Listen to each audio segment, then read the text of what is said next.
दोस्तों, welcome back to my YouTube channel Patel tricks.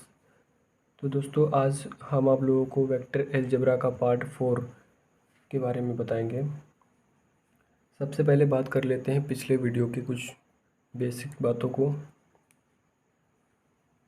तो पिछले वीडियो में हमने कुछ 3-4 चीज़ें बताई थी, उनके विषय में पहले कुछ शॉर्ट में बात करते हैं। तो सबसे पहला है, किसी सदिश जैसे त्रिभुज में आपको कोई दे दे आकृति, त्रिभुज दे दे, ऐसे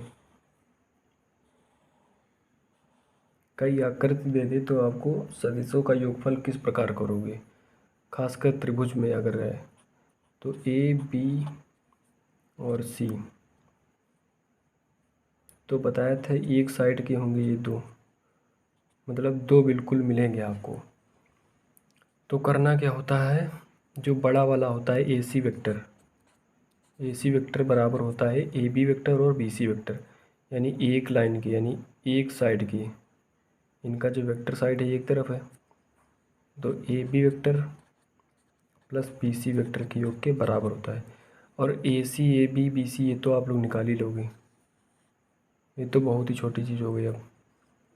ठीक है, अगली बात बताई थी, किसी सदिश के साथ कोई सदिश है आपका और उसमें कोई अदिश की गुणा करा देंगे तो क्या बनेगा। ये बनेगा, मान लो ए वेक्टर बराबर लैम्डा टाइम्स बी वेक्टर, ये बनेगा आपका। ये लैम्डा क्या है, यहाँ पे एनी नंबर, कुछ भी हो सकता है यहाँ पे। जो ये लैम्डा है कुछ भी मान सकते हैं यहाँ पे बोलने के लिए। ऐसे आगे बात की थी हमने, ये जो सूत्र है ए वेक्टर बराबर लैम्डा टाइम्स बी वेक्टर, ये आप लोग कोलिनियर के लिए यूज कर सकते हैं, संरेख के लिए। ये कोलिनियर में भी लग जाता है। तो कोलिनियर में बात करते हैं सबसे पहले सेकंड टाइप कोलिनियर की। ये तो पहला वाला ए वेक्टर बराबर लैम्डा टाइम्स बी वेक्टर लगा देंगे। अगला है A1/A2 कर दो बराबर B1/B2 कर दो बराबर C1/C2 कर दो। ये कब करेंगे, जब 3 पॉइंट दिए हैं, ऐसे दिए हैं ए और बी और सी। तो क्या करोगे, सबसे पहले ए बी वेक्टर निकाल लीजिए और फिर उसके बाद में बी सी वेक्टर निकाल लीजिए। जब ए बी वेक्टर और बी सी वेक्टर निकल आए तो ए बी वेक्टर के घटक A1 B1 C1 मान लीजिए और बी सी वेक्टर के घटक A2 B2 C2 मान लीजिए। तो ये A1/A2 कर दीजिए, B1/B2 और C1/C2। अगर इनका रेशियो समान है तो ये संरेख होंगे, अगर इनका रेशियो नहीं समान है तो ये संरेख नहीं होंगे। तो जब रेशियो इनका बराबर हो तो संरेख भी होंगे और समांतर भी होंगे, दो चीज़ होगी। ठीक है, तो 3 बातें हमने बताई थी जो आप लोग क्लियर हो चुकी होंगी। कुछ छोटे एग्जाम्पल हैं, उनको रिवीजन कराते हैं, जो खासकर सभी सवालों में यूज होते हैं। छोटे छोटे जो सवाल होते हैं, जैसे ये वेक्टर दिया है आपको, ए वेक्टर बराबर 2i cap plus 6j cap plus 5k cap, इसका आपको माड निकालना है। तो माड ए वेक्टर यानी कि माड ए वेक्टर, तो इसका क्या करेंगे हम लोग, दो यानी कि जितने घटक हैं ये xij के इनका स्क्वायर कर दें बारी बारी से। तो ये 2 का स्क्वायर हो जाएगा प्लस 6 का स्क्वायर प्लस 5 का स्क्वायर, तो ये निकलेगा हमारा 2 2 जा 4 और ये 6 6 जा 36 और 5 का 25। आप आपस में इनको जोड़ लीजिए, ये 40 हो गया और 25, ये आपका 65 हो गया। ये आप लोग माड ऐसे निकालेंगे, परिमाण, इसे हम लोग परिमाण कहते हैं कहीं कहीं, और कहीं कहीं कहते हैं सदिश की लंबाई ज्ञात कीजिए, सदिश की लंबाई। परिमाण भी कहा जाता है और सदिश की लंबाई भी कहते हैं इसे, और माड तो इंग्लिश में बोलते हैं वो परिमाण को ही। ठीक है, आप लोगों को ये आना चाहिए। और अगला था जो यूज होता है ज़्यादातर, वो था दिक कोसाइन। दिक कोसाइन है ये बहुत छोटे में है ये पॉइंट, लेकिन यूज ज़्यादातर होता है सवालों में। डायरेक्शन कोसाइन, तो डायरेक्शन कोसाइन में बताया था सबसे पहला था थीटा वाला। सबसे पहले था थीटा वाला, जिसमें आप लोगों को पता था एल एम एन होते हैं। तो ये होता है कॉस अल्फ़ा, कॉस बीटा और ये कॉस गामा। तो ये तो आप लोग कर लेंगे, अल्फ़ा बीटा गामा के कोड पता हो आप लोग, रख के इसमें निकाल लेंगे इसका मान।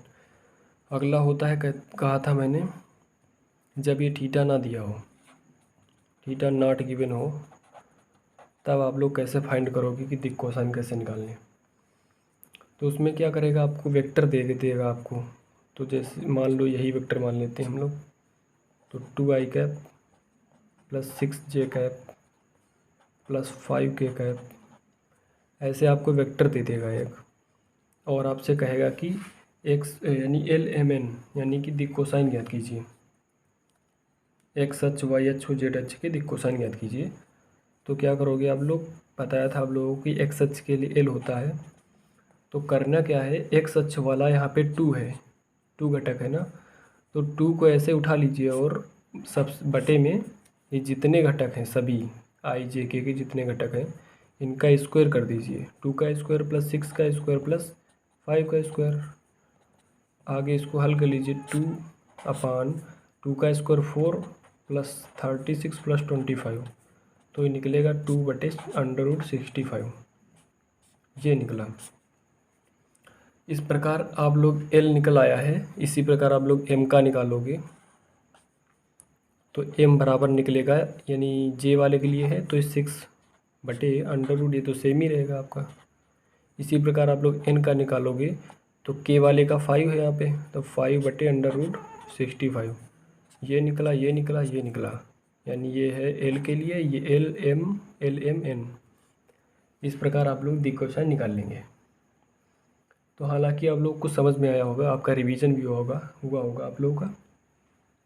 तो अब आगे हम लोग बात करते हैं, अपना चैप्टर आगे बढ़ाते हैं। तो दोस्तों चैप्टर आगे बढ़ाने से पहले आप लोगों के सामने एक छोटा सा क्वेश्चन रख रहा हूँ, जिसको आप लोग क्लियर करना होगा। आप लोगों के सामने क्लियर करूँगा, आप लोगों का बेस मजबूत करना है मुझको, जिससे कि आपको आगे जो चैप्टर पढ़ाएंगे आप लोग क्लियर हो सके। अभी तो स्टार्टिंग हुई है, आगे आगे देखो चैप्टर में बहुत कुछ है। तो क्वेश्चन ले रहे हैं हम, आप लोग पहचानना है केवल इसमें बस।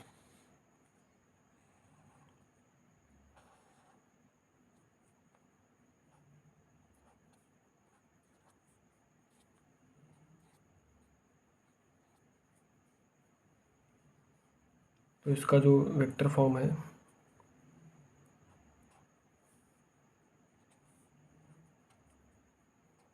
ये कुछ इस प्रकार बना है वेक्टर फॉर्म इसका। और ए वेक्टर मान लो इसको मान लो बी वेक्टर, इसको सी वेक्टर, इसको डी वेक्टर, ठीक है। ये आपको दिए हैं, वेक्टर दिए हैं सभी के। अब सबसे पहला हम पूछ रहे हैं आप लोगों से, सह आदिम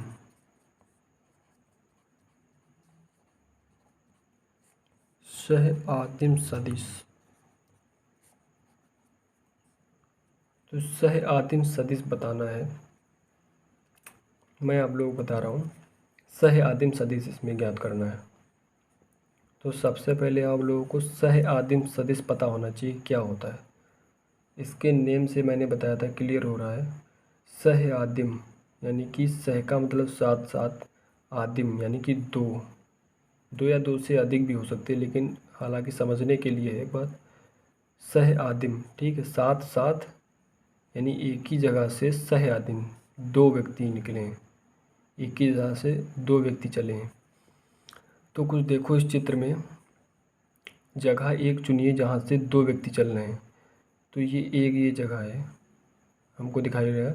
ये एक जगह यहाँ से ये चला है और अगला ये गया आगे, मतलब एक जा चुका है, एक उससे आगे गया है, ठीक है, यही दिशा है इसकी।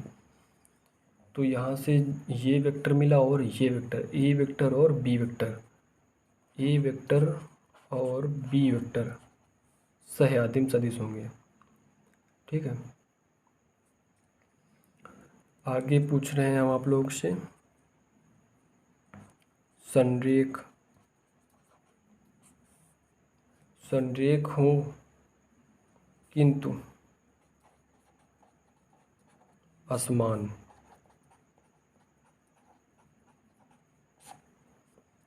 संरेख हो किंतु असमान हो।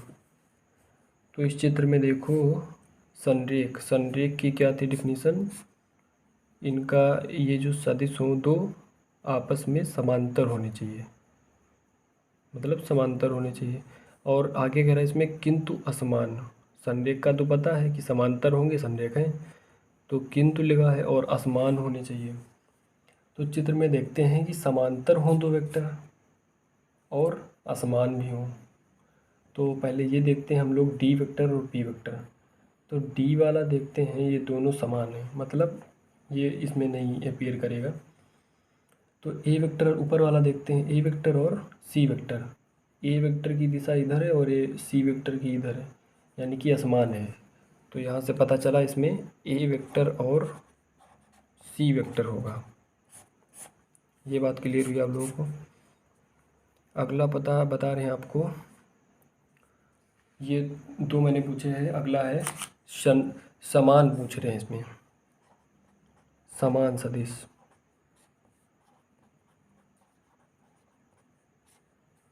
समान सदिश बताइए आप लोग। तो समान सदिश में देखो आप लोग, समान इक्वल, यानी कि पहले डिफिनीशन क्लियर करो। वे सदिश, समान का मतलब है इक्वल, तो इक्वल क्या क्या होता है इसमें, परिमाण और परिमाण के साथ साथ दिशा, मतलब कुछ ना कुछ इक्वल होना चाहिए। तो इसमें देखो ये तो होंगे नहीं असमान दिशा इसकी, ये वाला और ये वाला, इनकी और इनकी दिशा क्या है, समान है। तो इसीलिए क्या होंगे, ये इक्वल वेक्टर होंगे, यानी डी वेक्टर और बी वेक्टर इक्वल वेक्टर होंगे। ये आप लोगों को समझ में आया होगा कुछ। तो दोस्तों आगे अपने चैप्टर को बढ़ाते हैं आगे। तो चैप्टर बढ़ाने से पहले आपको आज हम कुछ इन्फॉर्मेशन देंगे आज सदिश के विषय में। तो some basic information,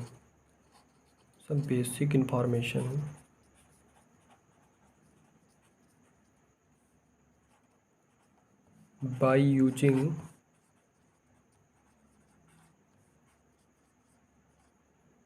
two different vectors।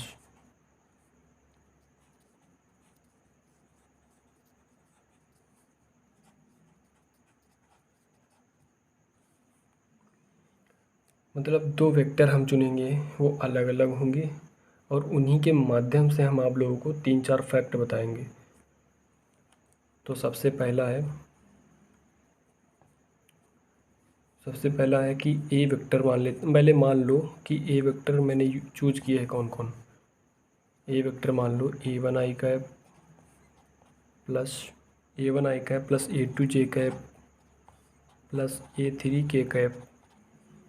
अगला है बी वेक्टर बराबर है B1 i कैप, इसी प्रकार मान लो B2 j cap plus B3 k cap. अब आगे पॉइंट बनाते हैं हम। सबसे पहला पॉइंट है हमारा ए वेक्टर और बी वेक्टर का योग। हालांकि आप लोग कुछ सीखे होंगे पीछे, लेकिन हम फिर से आप लोगों को कुछ बता रहे हैं। ए वेक्टर और बी वेक्टर का योग, तो ए वेक्टर और बी वेक्टर का योग, ए वेक्टर और बी वेक्टर का योग करना है। तो क्या करेंगे हम लोग, आई के जो ये घटक हैं A1 और B1, इनको आपस में जोड़ लो। ऐसे किया जाता है सवाल ये। इसी प्रकार के आपको सवाल मिलेंगे आगे। अगला है A2 B2 यानी कि जे वाले, इनको जोड़ लो आपस में, जे कैप हो गया। आगे बात करते हैं A3 और B3 यानी के कैप। इसी प्रकार आप लोग ए वेक्टर और बी वेक्टर का योग करेंगे। जब आप लोग 2-3 बार ये करेंगे काम, तो आप लोग आदत में शामिल हो जाएगा कि आप लोग ऐसे डायरेक्ट जोड़ोगे, आप लोग ये लिखने की आवश्यकता ही नहीं पड़ेगी। बहरहाल कम से कम 5-6 बार जब यूज करोगे तब आदत में शामिल हो जाएगा। अगला बात करते हैं ए वेक्टर और बी वेक्टर का अंतर सब्ट्रैक्ट कैसे करेंगे, यानी ए वेक्टर और माइनस बी वेक्टर। तो जिस प्रकार हम लोगों ने योग किया है उसी प्रकार हम लोग इसका सब्ट्रैक्ट करेंगे। तो वही नियम है प्लस वाला, तो बस इसमें चिन्ह परिवर्तन हुआ है बस। तो क्या करना, आई वाले घटक है आपस में घटा लीजिए, A1 माइनस B1 आई कैप लगा दीजिए, प्लस A2 माइनस B2 जे कैप लगा दीजिए, प्लस A3 माइनस B3 के कैप लगा दीजिए। ठीक है, आगे बात करते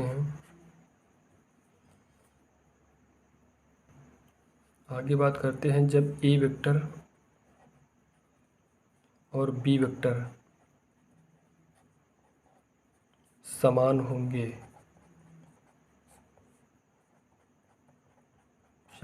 तो शर्त है, ये शर्त है, कुछ शर्त है।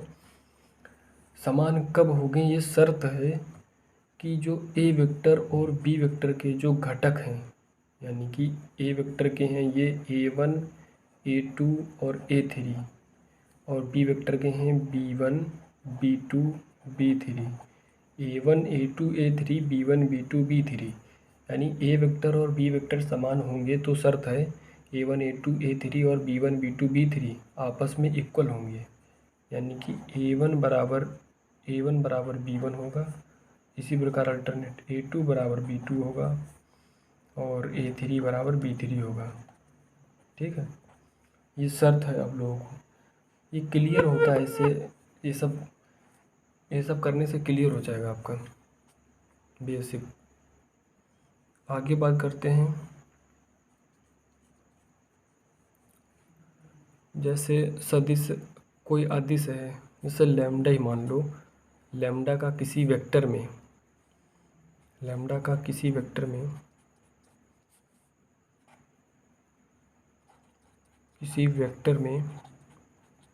यदि मल्टीपल कराया जा रहा है, किसी वेक्टर में यदि मल्टीपल कराया जा रहा है, मल्टीपल कराएं तो क्या परिवर्तन होगा।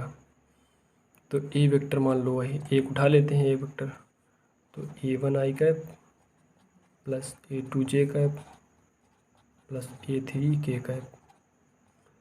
तो ए वेक्टर में लैम्डा का यदि हम इंटू कराएंगे तो ए यहाँ पे लिखेंगे लैम्डा ए वेक्टर, तो जब इसमें इंटू कराएंगे लैम्डा का तो इसके जो जितने घटक हैं सभी के साथ होगा।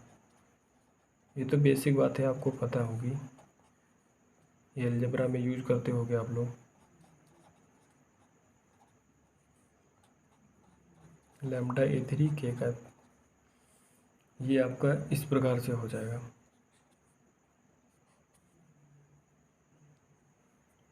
आगे बात करते हैं इसी प्रकार, यही दो सदिश दिए हों और कहे आपको संरेख सिद्ध करना है, तो रूल लगाना है आपको। एक तो आप ये रूल लगा सकते हैं, ये सदिश दिए हैं, पता है आप लोग सदिश ये वाले हैं, A1 आई कैप लिख देते हैं हम, A2 जे कैप, A3 के कैप, और अगला दिया था मैंने बी वेक्टर बराबर B1 आई कैप प्लस B2 जे कैप प्लस B3 के कैप। ये दो वेक्टर जब दिए हैं, मान लो इसी प्रकार से होंगे वेक्टर, तो आपको संरेख सिद्ध करना है। तो कैसे करोगे, पहला तो ये करोगे, आप लोग कर सकते हो, मतलब ए वेक्टर बराबर लैम्डा टाइम्स बी वेक्टर। एक ये फार्मूला यूज कर सकते हो। अगला है ये वाला भी कर सकते, A1/B1 बराबर A2/B2 बराबर A3/B3, ये भी यूज कर सकते हो। तो इसमें से चाहे कोई भी यूज़ करो, दोनों में यदि संरेख होगा तो हो जाएगा, नहीं होगा तो नहीं हो। तो सबसे ज़्यादा तो आसान ये वाला है, ये भी आसान है मत, बट ये बहुत छोटा है। इसमें क्या करोगे, ये A1 A2 A3 पता है आपको, B1 B2 B3 पता है, तो सिंपल क्या करना है, A1 B1 उठा लीजिए, रख दीजिए इसमें, A2 B2 A3 B3। बस अगर ये समान आ रहा है तो समझो संरेख है, और प्लस समांतर भी होगा इसमें। दो बातें क्लियर हो जाएंगी इसमें, संरेख और समांतर। जब समांतर चेक करना हो तब भी ऐसे कर सकते हैं, संरेख सिद्ध करना हो तब भी ऐसे कर सकते हैं। आप लोगों को मैं क्वेश्चन दे रहा हूँ और उसे बताऊँगा मैं ही, बस आप लोगों को देखना है। क्वेश्चन ये है, सदिश दिया है, ये ए वेक्टर बराबर दिया है X I cap, NCERT example है आपका, X I cap plus 2j cap plus Z K cap. और अगला दिया है बी वेक्टर बराबर 2i cap plus Y J cap plus K cap. तो क्वेश्चन में कह रहा है कि एक्स वाई और जेड के मान ज्ञात कीजिए, यानी यहाँ से एक्स वाई जेड के मान ज्ञात करने हैं, ताकि सदिश ए वेक्टर बराबर X I cap plus 2j cap plus Z K cap और बी वेक्टर बराबर 2i कैप प्लस 4y जे कैप और के कैप क्या होने चाहिए, समान होने चाहिए, ये बताना है। तो सबसे पहले आपको बताया था समान में क्या होता है, समान सदिश यानी कि संगत घटक, संगत घटक मतलब जो साथ में दिया उसके घटक भी क्या होने चाहिए, इक्वल होने चाहिए। बस जो उसमें दिया हो इसमें दिया हो उसमें भी होना चाहिए, तो तभी आपके समान होंगे। तो ये जो सदिश दिए हैं दो, तो इसमें पहले x और y के मान निकाल लेते हैं। तो x का मान निकलेगा 2 और y का मान निकलेगा 2 और z का मान निकलेगा 1। तो ये तो बराबर हैं x और y आपस में, बट z नहीं बराबर है, तो इससे पता चल गया ये समान सदिश नहीं है। अगला क्वेश्चन दे दे, इस प्रकार से देगा आपको, कहते हैं आपको, मान लीजिए ए वेक्टर बराबर दिया है आई कैप प्लस 2j कैप और बी वेक्टर बराबर दिया है 2i cap plus j cap, और कहे आपको तब क्या मॉड ए वेक्टर बराबर मॉड बी वेक्टर, ये कंडीशन कह रहा है फॉलो करो। और कहे क्या सदिश ए वेक्टर और बी वेक्टर समान है, ये पूछेगा आपको। ए वेक्टर और बी वेक्टर समान है मतलब समान की परिभाषा आपको पता होनी चाहिए, डिफिनीसन क्या है। समान में है संगत घटक और उसी के साथ परिमाण भी होता है।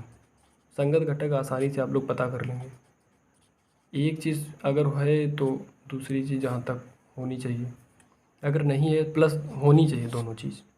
अगर दोनों चीज़ हैं तभी इक्वल होगा, अगर एक चीज़ है और एक चीज़ नहीं है तो नहीं होगा। तो समान में है तो इसमें देखते हैं, पहले तो हम लोग चेक कर लेते हैं घटक इनके। तो आई और इसमें 2 है, इसमें और इसमें देखो जे और इसका 2 है और इसका 1 है, यानी कि इसके घटक तो समान है नहीं। एक बात क्लियर हुई, घटक जो हैं वो समान नहीं है।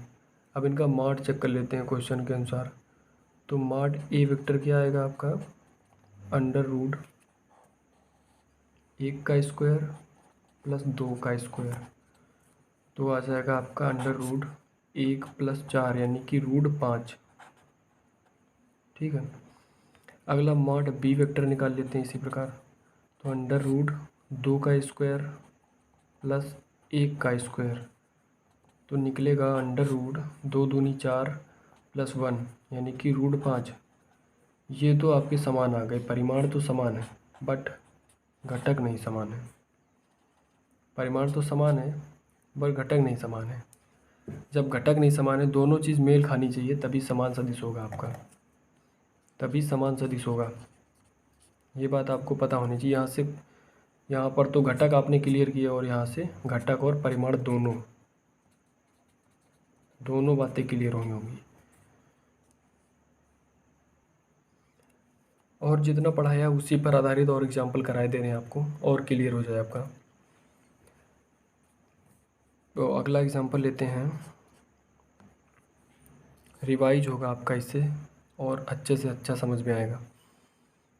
तो अगला एग्जाम्पल है, जैसे कह रहा है सदिश ए वेक्टर बराबर 2i कैप, ए वेक्टर बराबर 2i cap plus 3j cap plus k cap.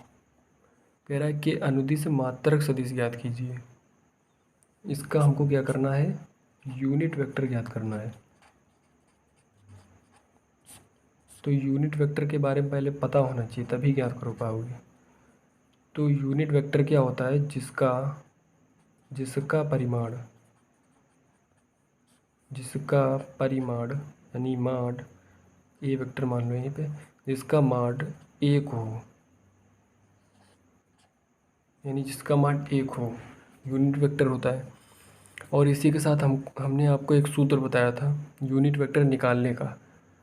ये तो एक बात क्लियर हुई, जब कोई परिमाण निकालो और 1 आ जाए आंसर, तो क्या कहोगे, ये जो वेक्टर दिया है ये यूनिट वेक्टर है। और जो हमको यूनिट वेक्टर निकालना हो, हल करना हो इसको, तो क्या करोगे, सूत्र बताया था ए कैप बराबर ए वेक्टर बटे मॉड ए वेक्टर। ये यूनिट वेक्टर का सूत्र है इकाई सदिश निकालने का। तो यहाँ पे वेक्टर दे दिया है आपको, इकाई सदिश निकालना है, तो क्या करोगे, यही सूत्र लगा दोगे, ए कैप बराबर ए वेक्टर ऐसे लिख लो 2i कैप, ए वेक्टर ऐसे लिख लो 2i cap plus 3j cap plus k cap बटे मॉड ए वेक्टर निकालना है, यानी कि मॉड करना है इन सब का, यानी स्क्वायर, 2 का स्क्वायर प्लस 3 का स्क्वायर प्लस 1 का स्क्वायर। तो आ जाएगा ये 2i cap plus 3j cap plus k cap बटे अंडर रूट 2 का हो जाएगा 4, 3 का 9 प्लस 1।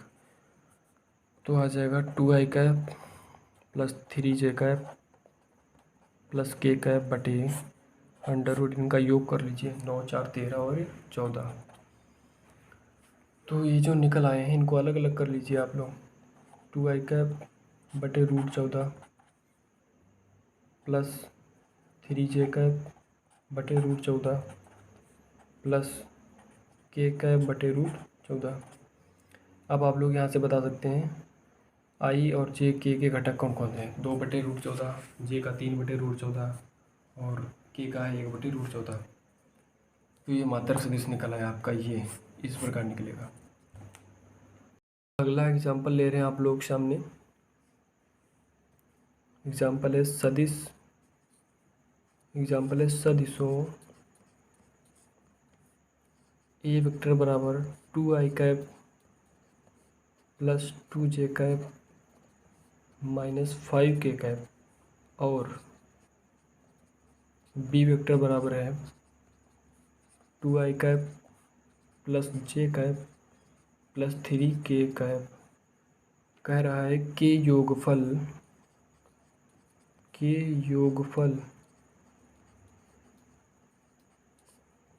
योगफल के अनुदिश, ये क्वेश्चन बहुत ही मोस्ट इम्पॉर्टेंट क्वेश्चन है, कि अनुदिश मात्रक सदिश ज्ञात कीजिए।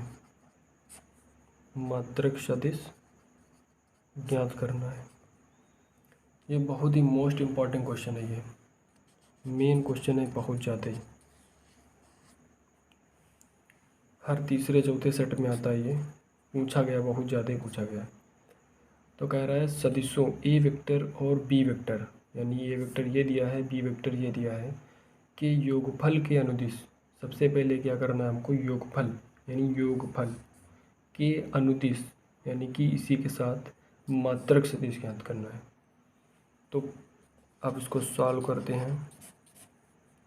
तो योगफल के अनुदिश इसका मतलब पहले योगफल कर लें ए वेक्टर को और बी वेक्टर को जोड़ लेते हैं।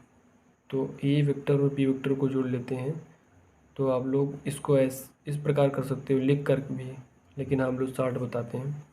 तो आई वाले जोड़ लीजिए, तो ये 4i कैप हो जाएगा। जे वाले के साथ, तो यानी कि ये 2 है और यहाँ पे 1 है, तो 3 हो जाएगा, यहाँ 3j कैप।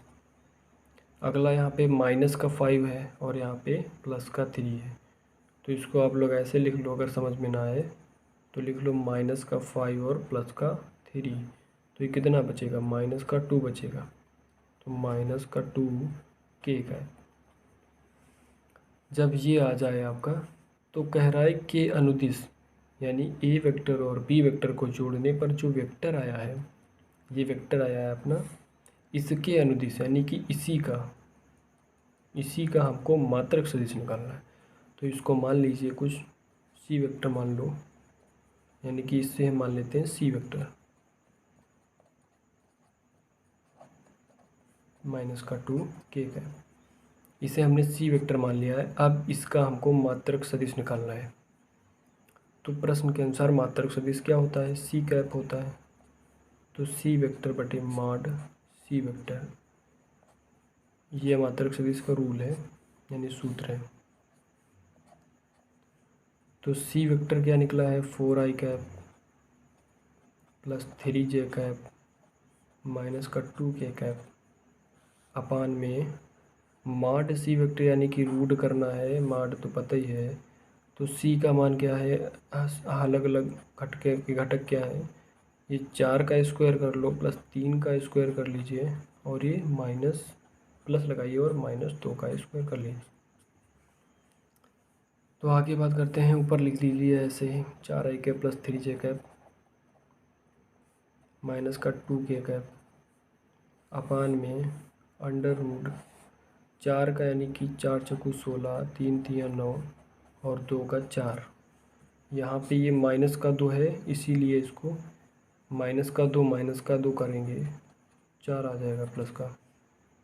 ठीक है, आगे आप लोग 4i कैप इसको लिख लीजिए 3j cap -2k cap upon में इन सबको जोड़ लीजिए, तो ये 9 4 13 हो जाएगा, और 13 में यानी 6 3 9 1 1 2 29 आ जाएगा। तो आपका ये अलग अलग कर लीजिए, 4/√29 आई के साथ, 3/√29 -2/√29 के कैप के साथ। तो आपका ये निकल आया मात्रक सदिश। क्वेश्चन आपका कंप्लीट हो गया। एक क्वेश्चन और ले रहे हैं, वो क्वेश्चन बहुत बढ़िया क्वेश्चन है ये वाला।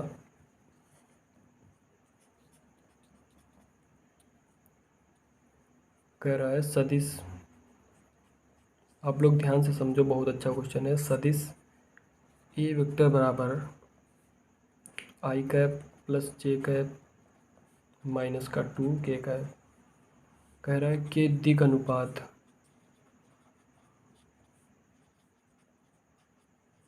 दिक् अनुपात लिखिए और इसकी सहायता से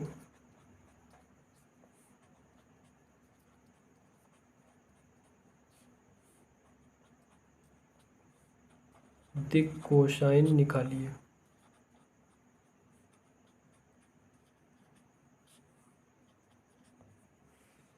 तो क्वेश्चन समझो आप लोग, सदिश ए वेक्टर बराबर इतना दिया है कि दिक् अनुपात लिखिए।